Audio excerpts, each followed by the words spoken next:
aside from boxing on the biggest amateur world stages, you also study at one of the top universities in the world. How impactful has it been to be studying at a high level in order to perform at a high level? Is there a carryover between academia and your performance in sport? I firmly believe if I didn't try hard and study well, I wouldn't have got to where I got to. Yeah. Because like I said, it kept me focused. During school, during my breaks and lunch, I would be studying. And that's not a case of I didn't know what to do or didn't want to speak to anyone. It's a case of if I didn't get my studying done, it wouldn't get done. Because I had training in the morning, training in the evening. Back in school days, my routine was even stricter. It was up at 5 o'clock, run at 5:30, come home for like 7:30, breakfast quickly, shower, go straight back to school. Then school day till about 3 o'clock, from 3 till 4:30, go to the library, study. Then literally get home at 6 o'clock, straight to the boxing gym. I used to box at Pinewood Boxing Club, where I won a lot of titles as well. Wow. Big shout out to Mike and Les. They were absolutely brilliant trainers. Shout out Mike and Les. And they're still going strong to this day. That's amazing. Yeah, and they'll be there till about 9:30 at evening. The discipline, actually, to stick... I mean, how old are you now? I'm 23 now. You're 23 now, so it's been 13 years in a structured sport where you're forced to live a very disciplined life. You're focused on the goal at hand, and you need to get things done in your academia and in your sport, and you got a strict regimen to stick to. You got a training plan that you need to work out on, and you've got a life plan that you need to stick to fit in your academia, your personal relationships, your home life. Now that takes a lot of discipline, and that's not something that people are often born with. It's something that you have to actually actively try and work on every single day. What keeps you disciplined? What do you do to stay motivated when you're not really that motivated? My dad's been I can't even exaggerate how much of a part of my career he's been. He's been there with me every step of the way. Yeah. As much as he's very behind the scenes, he doesn't like to be on camera, he doesn't like to show his face too much. Doesn't even know what Facebook is really.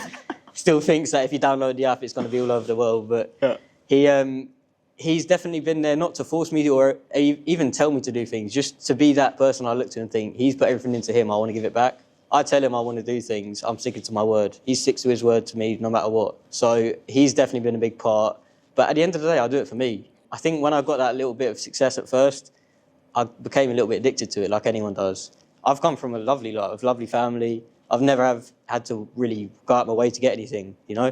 I'm very blessed in life. However, things that you can't attain from just being born into a nice family, like winning medals, winning championships, that's what I became addicted to, what I can achieve myself. And it's important to find your goal and your focus, I think, from early on. Not that you can't attain it at a later age, but at a later age, you've got work, you've got bills, you've got relationships already.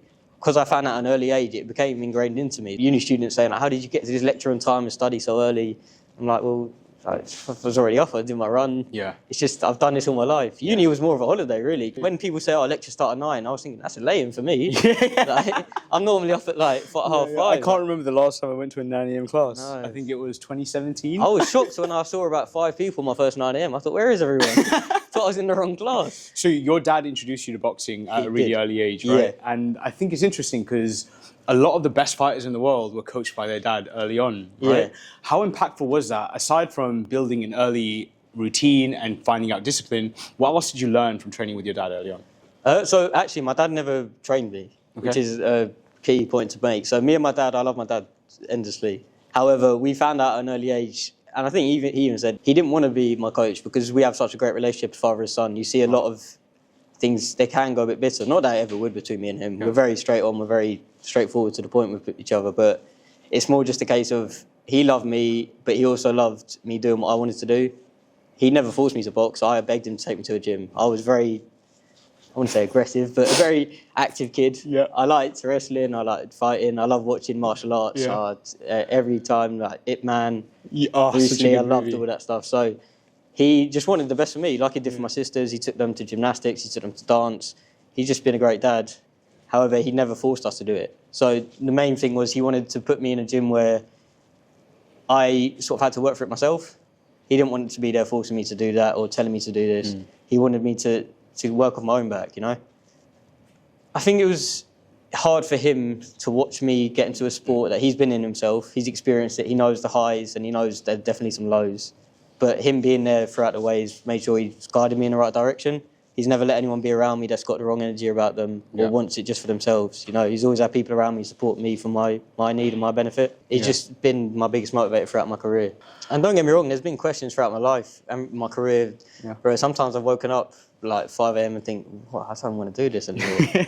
But what even makes it stronger is when you get through that day and you look back on it and think, well, I never used to appreciate it as much, but I see what's going on around the world nowadays. The world's not a great place in my opinion.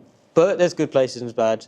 However, places like Palestine and Syria I look around and I think, you know what, I wake up and say I don't want to do this. Some people wake up and they have to do that. They have to fight for their lives. So I look at that nowadays and I think I'm blessed, no matter what I do today, I'm blessed to just be here. I'm blessed to be in a house, be warm like in my house, be covered up in hot water, drinking water, food, table, have a job to go to, have people to speak to, not bombs and nukes going off all over me. I know I don't want to sound too dark, but it really is powerful when I think about it, and that's why I really try and be grateful for everything I have. And I look to my family, and I know friends and like other family members who haven't had the support from their parents throughout their career, or just throughout life in general, and it really makes you grateful for what I have. So absolutely, that's a beautiful message, man. That's absolutely beautiful. If I go backwards to where you found your motivation, if you look at a few fighters that you could pick from throughout history that have motivated you or inspired your style, who would that be? So I think, if I can think of my first favourite fighter, it would have been Miguel Cotto. Okay. And I remember coming across Miguel Cotto quite clearly. It was in the boxing news. So my dad used to buy the boxing news every Tuesday morning. So on my way to secondary school, I'd read it. I used to just flick straight to the rankings. And I'd go through all the top 10, pound for pound boxers. Miguel Cotto used to be up there. He used to be floating around number 6, 7. He actually fought Floyd Mayweather. That's how a lot of people know him. But he had some great battles, Miguel Cotto. I think, sounds funny, more than anything, I liked his tattoos. He looks terrifying. He had really cool tattoos. He looks scary as well. I liked Puerto Rico. I loved the sound of the country. I don't know why. I just loved it. And then I saw his fighting style and I fell in love with it. Yeah, it's beautiful, man. And actually, that was an interesting matchup with Canelo, right? Oh, yeah. That was a fun fight. That was out of his prime.